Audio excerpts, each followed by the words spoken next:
Code 6 Customs is locked down for the Blizzard of 2026. What a better time to do a bench tour. Feel the excitement, please. All right, so this is the Code 6 Customs dining room. We once had a very large dining room table with all my watch stuff on it. And silly wifey, she actually wanted to use it as a dining room table to dine on. So, got rid of the big china cabinet, downsized to a smaller table because we got a smaller family, and I put together Code 6 Customs Watch Central version 2. So let's take a look. So over here on the west end of Code 6 Customs Watch Central, there's a stool that I'm considering switching over to. The old chair is just not cutting it. Got some packing materials back there. Let's go up top here for a second. So up top there, that's stuff I've won in giveaways that I'm probably going to give away myself. We have oddball parts and packing materials and storage stuff. We have NATOs. I like to keep a lot of straps on hand to give my customers choices. Some Ziploc bags, because I tend to Ziploc bag just about everything. Some pocket watch cases in case I decide to go backwards, or if I find a movement that I can't convert, I can make it into a pocket watch. Got a bunch of crystals I will never ever use. Probably. I have a drawer full of vintage straps for when I do restorations or whatever. We got just kind of more miscellaneous Ziplocs. Always need gloves. And then my reject bin. I've talked about this reject bin quite a bit. Just because stuff makes it into the reject bin doesn't mean it's bad. So when I do a parts sale, when I sell some of that stuff, there's actually some pretty good stuff in there. Calipers, obviously, headgear, and then the binders. So I keep a binder of everything for regular builds. Dials, bezels, hands, oddball stuff. We have a dial. We have a binder for pocket watch dials. Just, you know, I got a few. Once again, I like to have a lot of choices for my customers with the antique mods. And along that same line, we have hands. When I scavenge parts, I keep them pretty organized. Moving on. So, in keeping with the theme that I want my customers to have a lot of choices, I keep a lot of straps on hand.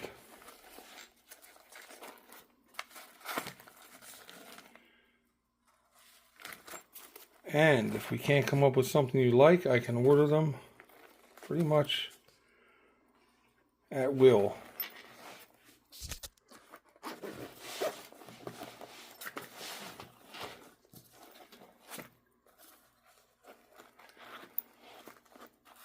Most of these are 20 and 22 because that's what my regular builds and my antique mods use. Moving on more.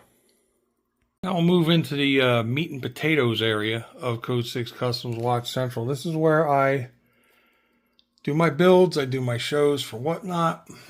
Let's go through that pile of tools. First, there's a digital microscope.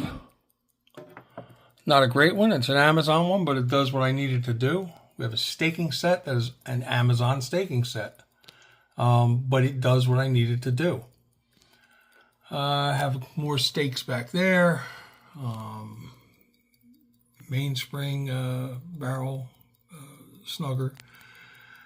More anvils. This is a cannon pinion tightener.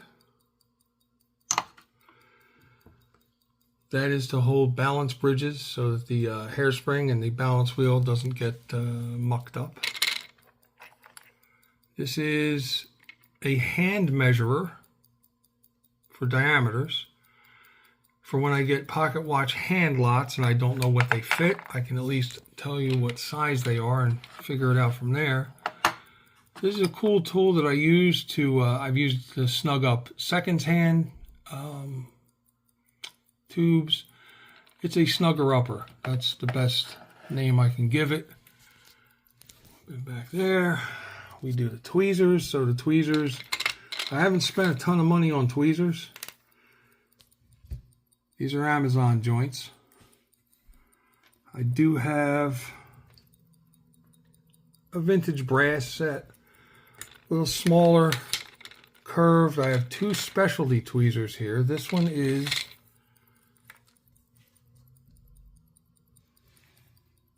for pulling cannon pinions.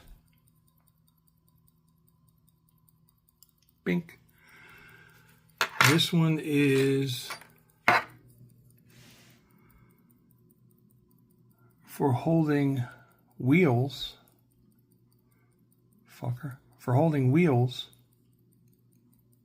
when I clean them with alcohol or whatever. On to this, let's do the little roundy round. This is in case I get a hold of key wound pocket watches. This is actually a, I think this is a crown tube tool, but regardless, I use it for what I need it for.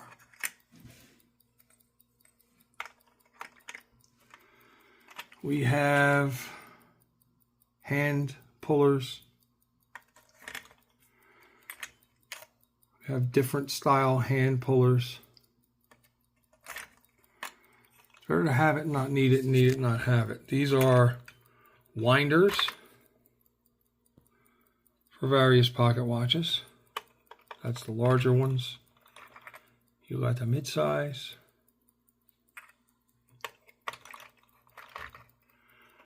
You got the smaller ones, and then this is my go-to. This is for 12 size and 6 size. That's really my go-to. On that same line, these are winders for 0 size and smaller. This is also a cannon pinion tightener. Little pin vise. The traditional hand pulling tool or cannon pinion pulling tool. These things are to hold pocket watch hands.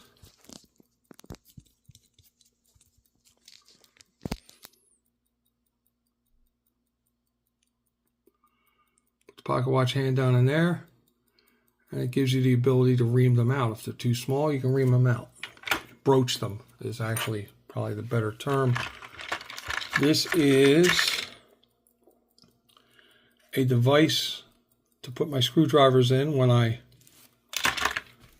decide to sharpen them.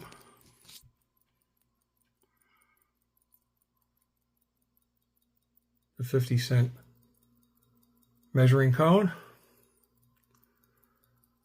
And let's move to the other side. So on this side is a lot of my go-to tools. If you can tell, I like to have everything in hand's reach. If I need something, I want to reach out and grab it. I have low tolerance for frustration. And sometimes I just need to have a tool when I need to have a freaking tool. 99.9, one dip. That's actually lens cleaners for crystals. If we shoot through here, we have scissors for opening packages. We have little various rubber tipped things.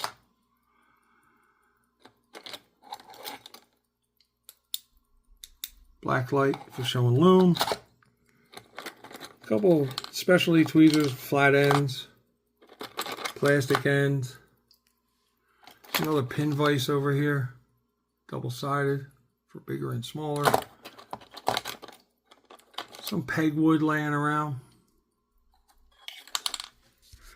Go to this side, we have the old school brass hammer and the new school piece of shit hammer. I have an X-Acto knife for cutting my logos. Always need black magic markers when I'm marking everything. This is to clean crystals on that end. And it's a brush on that end. That actually came from photography for cameras. We have different case back openers. We have prod and how do you like my terminology? These are for spring bars. Pliers and snips. I use those cutters to cut stems. I use those cutters to cut thicker stems. Pliers for everything. This is actually another device to hold pocket watch hands, or any hands really, to broach them. We have even more different style hand pullers or cannon pinion pullers. These are seconds hand setters, because seconds hands are much smaller than everything else. This is a GMT hand setter for my regular builds, and it also comes in handy for some of the bigger pocket watch builds that I do. We have 3 more Amazon hand setters. I spent some money on screwdrivers, Bergeon, and you really can tell the difference. I didn't think I was going to be able to tell the difference, but I definitely can. Back there we got spring bars and nose trays. We got my Rodico dial protectors, pin screws, and winders, other little winders and things that I might need.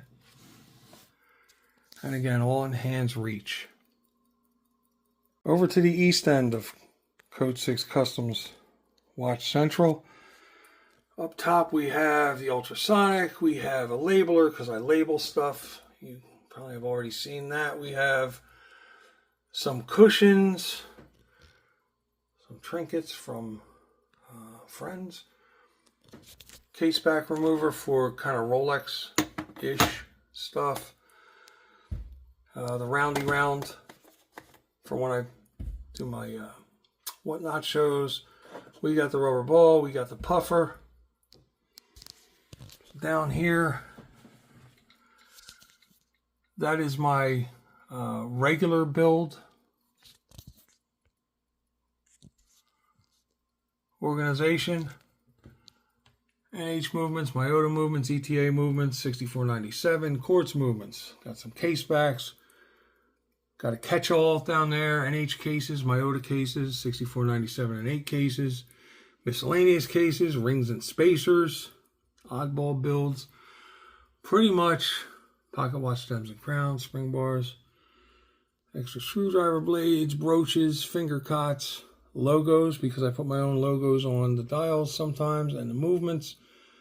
Dial cleaning stuff, more case back tools, lens wipes, lint-free wipes, strap hardware. Then we move on to some of this other stuff. This is rubber, I guess, gasket material that I used to use for my when I was modifying cases to accept pocket watches.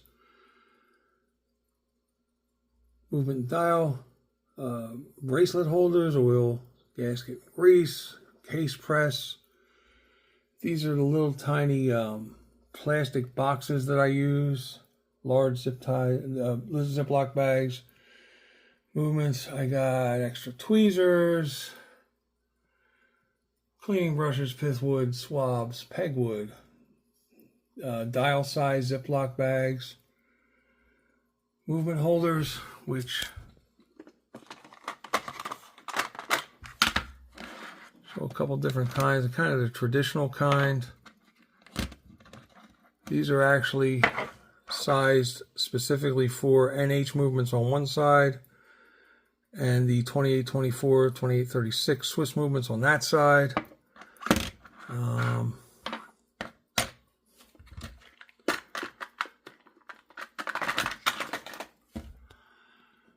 Miscellaneous stems and crowns. I have pocket watch parts, 0 size, 6 size, 12S, mainsprings, Hamilton parts, pins, screws and screwdrivers, extra Rodico dial shields, dial adhesive, glue and Loctite, Polywatch. You can't function without Polywatch. And then this is the pocket watch tower. I have one for projects, small trench cases, smaller movements with potential, mid-size movements with potential, and large-size movements with potential. That's the tray where I keep the lockups for the next round. When people lock up a movement that they want built, put a deposit down. It's my overflow ready for builds because I have a ton of ready for builds. These are runners that I just have to do minor things to make them ready for builds. And then the scavenging of parts. So that is, we have this light on the arm that I can bring down tight into my workspace when I need extra light. The regular lighting is all Amazon as well. I'm in a constant fight with my lighting for shows, but I have really good lighting for builds. We have some packaging and shipping materials. I'm holding on to these small boxes because I'm going to eventually do a parts and project show. Back here we have all my priority mailboxes. We have this little thing with kind of a catch-all. That's a tooth. That's a green 13 card with my Zodiac sign on it. Whatever.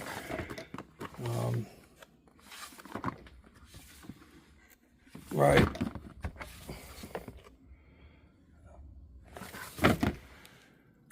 These tables move up and down.